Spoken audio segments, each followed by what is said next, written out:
जय मसीह की। आज का दैनिक वचन में आप सभी को हम स्वागत करते हैं। सुबह का समय आइए हम प्रार्थना करें। प्यारे पिता, धन्यवाद करते हैं सुबह का समय आपका चरण में आते हैं। पिता प्रभु, शुरू से अंत तक पवित्र आत्मा के द्वारा चलाइए प्रभु, आपका वचनों को सीखने के लिए, समझने के लिए, और पिता प्रभु आपका पवित्र वचन से आशीषों को पाने के लिए मदद कीजिए, साथ रहिए पिता। आप नियंत्रण में ले अगुवाई कीजिए पिता। बोलने वाले सुनने वाले हर एक को आशीषित कीजिए। यीशु मसीह के जीवित नाम से हम प्रार्थना को मांगते हैं, आमीन आमीन। एक कोरस छोटा सा को गाएंगे और कोरस की तरफ महिमा करेंगे परमेश्वर की। हर वो लम्हा तेरे साथ बिताऊं, हर वो घड़ी तू मेरे साथ है, हर पल मेरी सांसें लूं तेरे नाम की, सिर्फ यीशु यीशु नाम की, सिर्फ यीशु यीशु नाम की। जीवन की हर घड़ी संघर्ष से है भरी, शक्ति मुझे दे प्रभु, ताकि मैं हर जंग घुटनों में आके जीतू तेरे नाम से। हर वो लम्हा तेरे साथ बिताऊं, हर वो घड़ी तू मेरे साथ है, हर पल मेरे सांसें लूं तेरे नाम की, सिर्फ यीशु यीशु नाम की, सिर्फ यीशु यीशु नाम की। Thank you. आइए वचन में जाएंगे। लूका की सुसमाचार 18वीं अध्याय 9 से लेकर 14वीं कलम तक हम पढ़ेंगे। मैं पढ़ रहा हूं। उसने उनसे जो अपने ऊपर भरोसा रखते थे कि हम धर्मी है और दूसरों को तुच्छ जानते थे, यह दृष्टांत कहा। दो मनुष्य मंदिर में प्रार्थना करने के लिए गए, एक फरीसी था और दूसरा चुंगी लेने वाला। फरीसी खड़ा होकर अपने मन में यूं प्रार्थना करने लगा, हे परमेश्वर, मैं तेरा धन्यवाद करता हूं कि मैं दूसरे मनुष्यों के समान अंधेर करने वाला, अन्यायी और व्यभिचारी नहीं, और ना इस चुंगी लेने वाले के समान हूं। मैं सप्ताह में 2 बार उपवास रखता हूं। मैं अपनी सब कमाई का 10वां अंश भी देता हूं। परंतु चुंगी लेने वाले ने दूर खड़े होकर स्वर्ग की ओर आंखें उठाना भी ना चाहा, परंतु अपनी छाती पीट पीट कर कहा, हे परमेश्वर, मुझ पापी पर दया कर। मैं तुमसे कहता हूं कि वो दूसरा नहीं परंतु यही मनुष्य धर्मी ठहराया जाकर अपने घर गया, क्योंकि जो कोई अपने आप को बड़ा बनाएगा वो छोटा किया जाएगा, और जो अपने आप को छोटा बनाएगा वो बड़ा किया जाएगा। आमीन। मेरे प्रियो, इस दृष्टांत को हम लोग बहुत बार सुन चुके होंगे, और जो नहीं सुने हैं तो हम जब पढ़ा, सच में परमेश्वर यीशु मसीह जब दृष्टांत दे रहा था, यहाँ पे 2 व्यक्ति प्रार्थना कर रहे हैं और दोनों में से एक व्यक्ति को परमेश्वर बताता है कि वो धर्मी ठहराया गया उसके तरफ से, और वो धर्मी होके गया, और जो अपने आप को बड़ा बना रहा था और अपने आप को तुलना कर रहा था और दूसरे को तुच्छ कर रहा था, परमेश्वर उसका जीवन में कुछ भी काम नहीं कर पाया, क्योंकि उसका बड़प्पन के कारण से और अपने नजर से वो तो धर्मी था, पर परमेश्वर का नजर में से तब भी कुछ कमी था। उसका जीवन में परमेश्वर के अनुग्रह की जरूरत था, परमेश्वर की दया की जरूरत था, क्योंकि इस दुनिया में कोई भी एक व्यक्ति भी धर्मी नहीं है।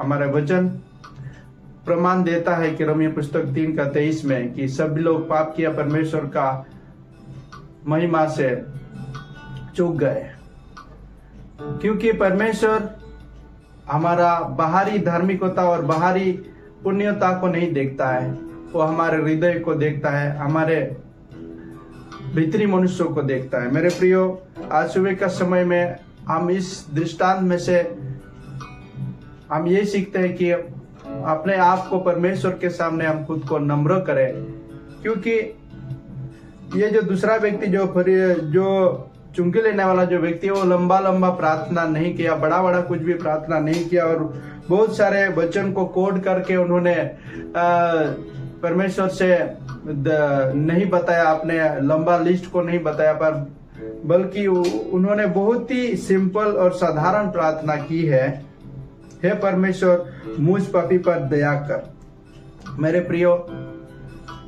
हमारे जीवन में भी इस वचन के अनुसार इस दूसरा व्यक्ति के समान हमको भी प्रार्थना करना चाहिए कि परमेश्वर मुझ पापी पर दया कर, क्योंकि हम सभी को परमेश्वर की दया की जरूरत है, क्योंकि परमेश्वर अनुग्रह करने वाला, दया करने वाला और न्याय करने वाला परमेश्वर है।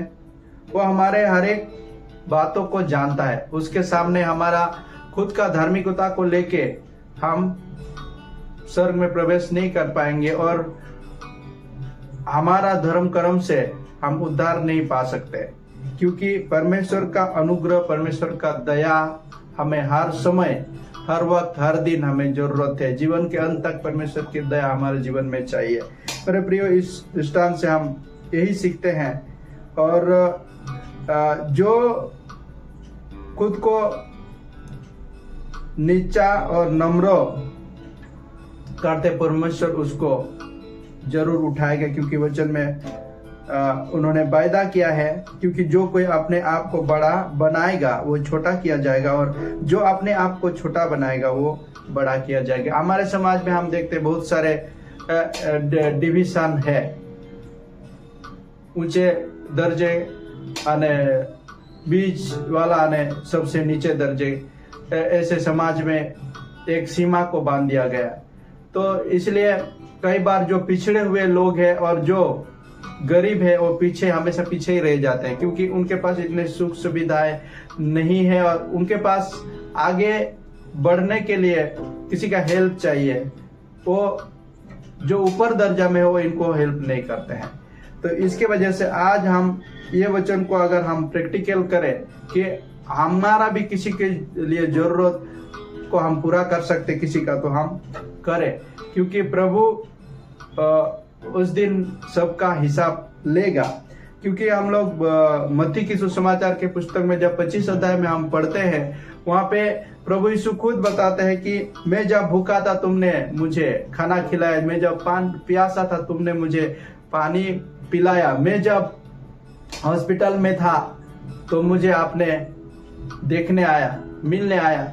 ये सारे चीज उस समय हम बोलेंगे प्रभु हम कब किए हैं? प्रभु बोलेगा पृथ्वी में कोई भी एक व्यक्ति के लिए अगर ये किए हैं तो मेरे लिए किए हैं। तो हम देखते हैं हमारे समाज में जो विधवा है, जो लाचार है, गरीब है, हम उसको मदद करें और उसके पास जाके हम प्रभु को सुसमाचार को सुनाएं और उसके लिए हम प्रार्थना करें। प्रभु हमारा प्रार्थना सुनेगा और प्रार्थना का उत्तर भी देगा और उनको भी आशीष करेगा। और इस व्यक्ति के समान जो धर्मी, परमेश्वर के सामने धर्मी बन के गया, उस व्यक्ति के समान हम बन जाएंगे, क्योंकि प्रभु खुद धर्मी है और हमको भी खुद का धार्मिकता हमें देना चाहते हैं। हालेलुया। क्योंकि परमेश्वर अनुग्रहकारी परमेश्वर, दया करने वाला परमेश्वर। हालेलुया। मेरे प्रिय, सुबह का समय इस छोटी सी वचन के द्वारा प्रभु आप सभी को, हम सभी को आशीषित करें। आइए हम प्रार्थना करें, सिर को झुकाएं, आंख को बंद करें। प्यारे पिता, धन्यवाद करते, आपका महिमा गौरव करते। सच में परमेश्वर पिता प्रभु, हमारा सिंपल प्रार्थना होना चाहिए प्रभु, मैं पापी हूँ, मेरा सारे पापों को माफ कीजिए, मैं अयोग्य हूँ, मुझे योग्य बनाइए। सच में परमेश्वर पिता प्रभु, आप महान है, धर्मी परमेश्वर, हमें भी धर्मी बनाइए पिता। आज का दिवस में जो जिसका भी परमेश्वर पिता जन्म दिवस है, शादी का साल गिरा है, और जो जरूरतमंद है, गरीब है, लाचार है, बीमार है प्रभु, उनको आप चंगा कीजिए, उनको आप मदद कीजिए, सहायता कीजिए पिता। प्रभु आपके लोगों को, आपके दास दासियों को वहां तक पहुंचाइए जहां जरूरतमंद लोग हैं परमेश्वर पिता, ताकि सभी लोग आपका अनुग्रह को पाए, आपका दया को पाए, क्योंकि हम सभी के जीवन में आपका दया के अनुग्रह की जरूरत है पिता प्रभु। हालेलुया। हर एक को आशीषित कीजिए पिता, साथ रहिए, चंगा कीजिए प्रभु, आपका भलाई काम को आगे बढ़ाने के लिए मदद कीजिए परमेश्वर पिता। आपका प्रभु राज्य और धार्मिकता आए परमेश्वर पिता। सारे आदर भक्ति महिमा आराधना आपको देते हुए विनती प्रार्थना नासरती जीवित यीशु मसीह के नाम से मांगते हैं, स्वर्ग में सुन और स्वीकारिए। आमेन आमेन। जय मसीह।